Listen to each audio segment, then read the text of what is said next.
he's closer than he's ever been. He's going to have a big look and he's not going to back out of it.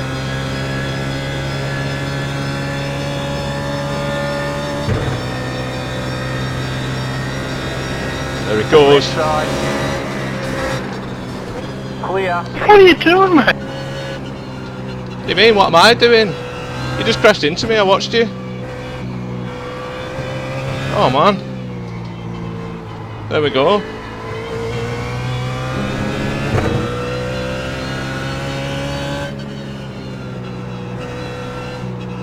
Well. Alright, there's the checkered flag. Great job, you did really well.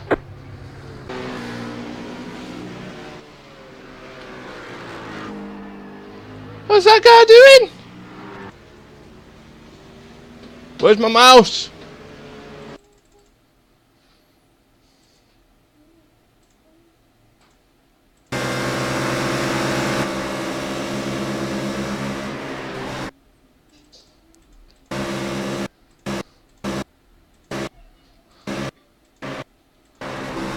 Well, netcode.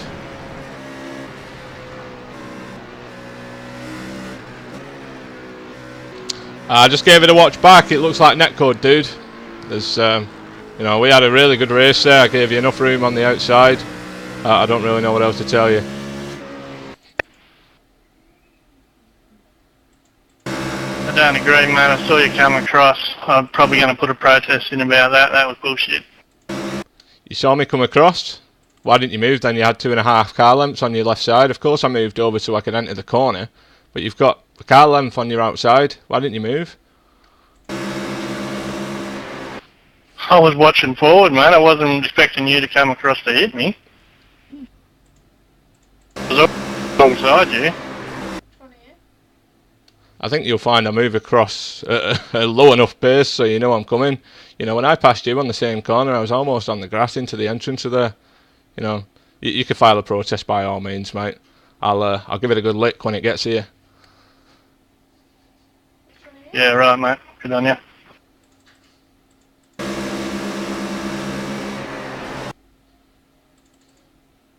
Yeah, I think that was definitely deliberate, mate. Okay, well, you know, think what you like. Give it a watch back. If you still think it's deliberate, there's obviously something wrong with your eyes. I can't help that. I've watched it 3 times, mate. You've come across and just hit me 3 times. I think you'll find after the first contact your car was steered into mine. You know, there's not an awful lot I could do there, was there?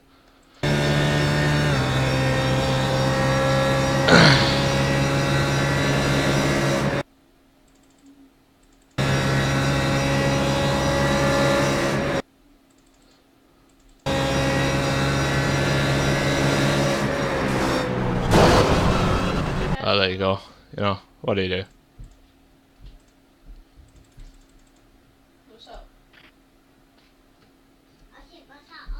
I tell you what, if you think it was deliberate, have a watch back on my stream, and you'll have a good look at my face when it happens in the surprise, mate. You know, I have nothing to tell you. You had plenty of room there.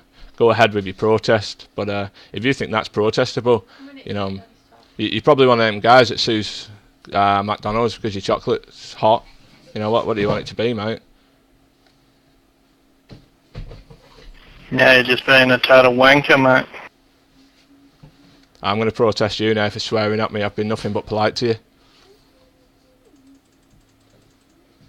Okay, go ahead. I'm not really going to protest you because I've got better things to do with my life. You know, it was a good race. I enjoyed the race. But if you watch it, my overtake on you back, you was on the right side of the track and I was still on the grass to give you plenty of room to enter the corner. You know, you try and pinch me and put yourself in the wall, that's your own fault, buddy. Man, I didn't try and pinch you. You came across, mate. You were far right and you came across to the 3/4 left.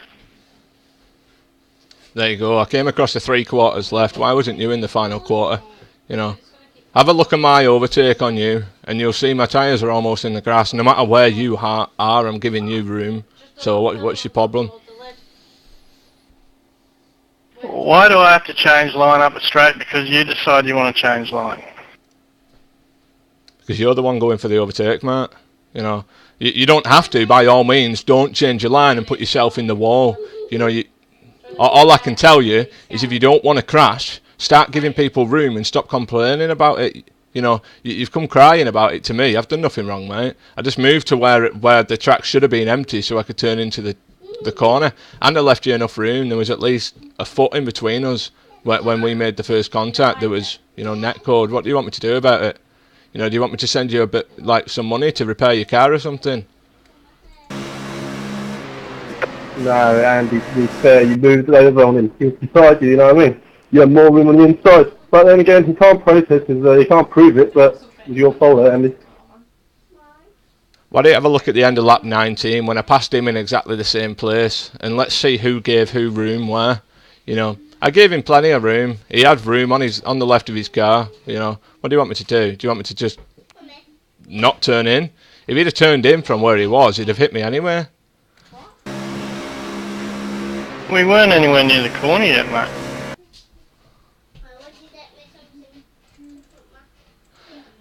Something wrong with your eyes, mate. Maybe you need some glasses or something. I can't help you with that. You know, only your optician's going to help you with that. But all I can say is, you know, I had a good race. I had a fun race. I was hoping to race until the end.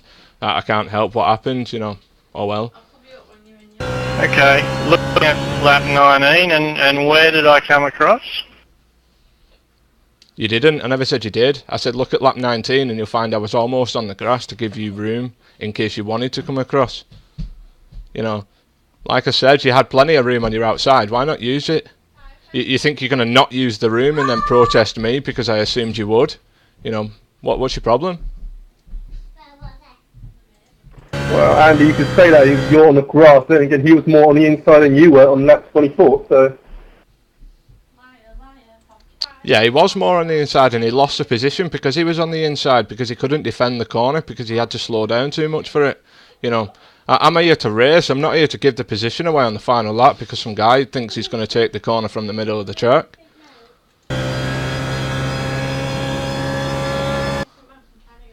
I don't know what you're talking about, Phil.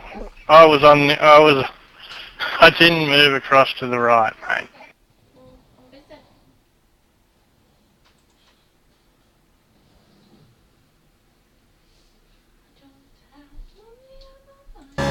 Only after the contact of the car did the car come back and hit him again. Yeah, and that's what I said, you know, that the first contact wasn't even a contact. Watch it back, it's netcode. You know, I've got it live on the stream, that's fine, mate.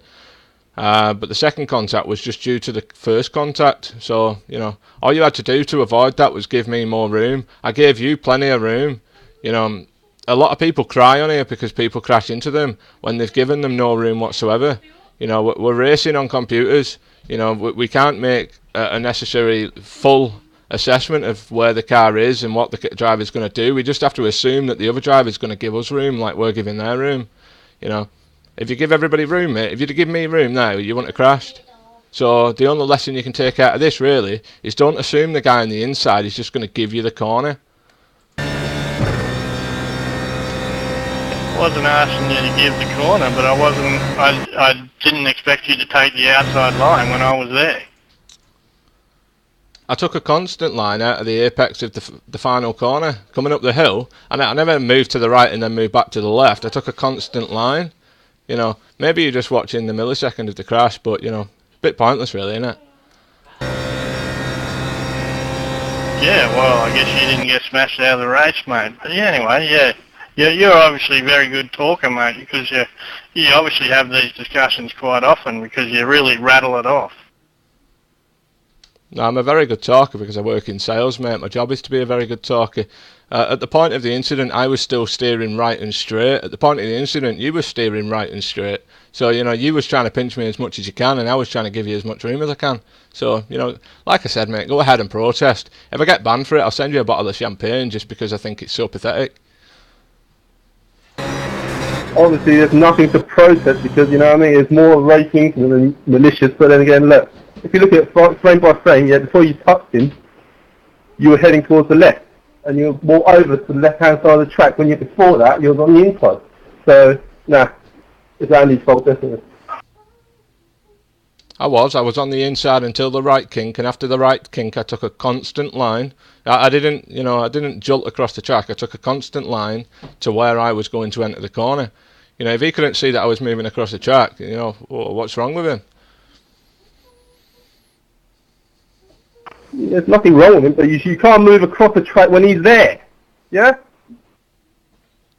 I don't know what racing you watch, mate, but of course you can. If the driver's got room on the outside of the track, you can move to wherever you want. It's his responsibility as the overtaker to either back out or to move across and give himself the required room to make the overtake. Look, this old cliche of like it's the overtaker's responsibility and all that, but then again, you got responsibility as well. You can't just like knock him off like that, mate. I didn't knock him off. He was behind me, so he could see me. I couldn't see him apart from when I looked in my mirror. So when I moved across the track, I assumed that he could see me. I wasn't moving at any ridiculously fast pace. I didn't make any, you know, abrupt movements. I moved slowly across the track and expected him to see me come in and give me the required room into the corner because he had plenty of it, you know. Maybe you two are like little boyfriends or something. You're obviously both Australian, you know. You're probably racing the same league. You're probably in a team speak right now, you know. Again, you know, I would look at your own driving before you start judging other people's, and I definitely wouldn't queue up the mic when somebody's still talking because that's just rude. You know, there's nobody teaching not to interrupt somebody while they're talking. Cool calmness now, mate, once you start talking shit like that. You're swearing at me again. I didn't talk any, you know, whatever you said, but I'm just trying to state facts here. You know, you're obviously making up your own rules. Andy, that is, obviously. I can't hear you talking, David. When I'm talking and you cue up the mic, it doesn't come through. So what you'll have to do is wait until I finish talking. When the mic uncues, it means I've finished, and that means you can start your sentence. Well, obviously you heard me, otherwise you wouldn't know I was talking, idiot, mate. Well, yes, I do, because when I'm talking and somebody else queues up the mic, it comes up with a little circle with a red line through it to imply that somebody else is queuing up as well. So I would know that you was queuing up. Look, mate, I'm not Australian. I don't sound Australian. Just talking shit. And you're a kid, mate. Look, you need an IQ test or something. Seriously, grow up, mate. You're not Australian. Where are you even from, then? This guy's not Australian. Not the North, that's for sure. Not the North, that's for sure. Why did you have to talk like a girl when you said that? How does that sound like a girl? Please explain. I don't know, it definitely didn't sound like your normal voice. You seemed to put on a high-pitched tone, you know, like you was trying to impersonate your wife or something. You know, I don't fully understand where that was supposed to be funny. You even laughed at yourself at the end of it. I'm laughing at you! Look, listen, you just talk so much shit, it's unreal. I don't fully understand why you're laughing at me. I've not said anything funny. I've not even tried to tell a joke. You know, I'm just having a conversation. Laugh at your intelligence, mate. Do you often laugh at people's higher intelligence, or do you just... is it your insecurity that makes you want to giggle like a girl? My insecurity. Look at you. Your voice is high-pitched. Create this little I have a moment for high-pitched you voice. to sound like Where's the logic in that? These two are Are you interrupting sick each or other now. something? Seriously, mate.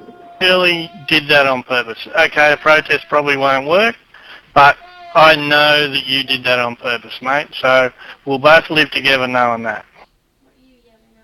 I don't know if we're going to live together, you know, that's not my kind of thing, but definitely we can race again together. Like I said, if you think it was intentional, watch my stream, you'll see the surprise on my face. I made no intention to knock you off the track there. I was more than happy to let you win if you was able to take the position. You know, I was just racing.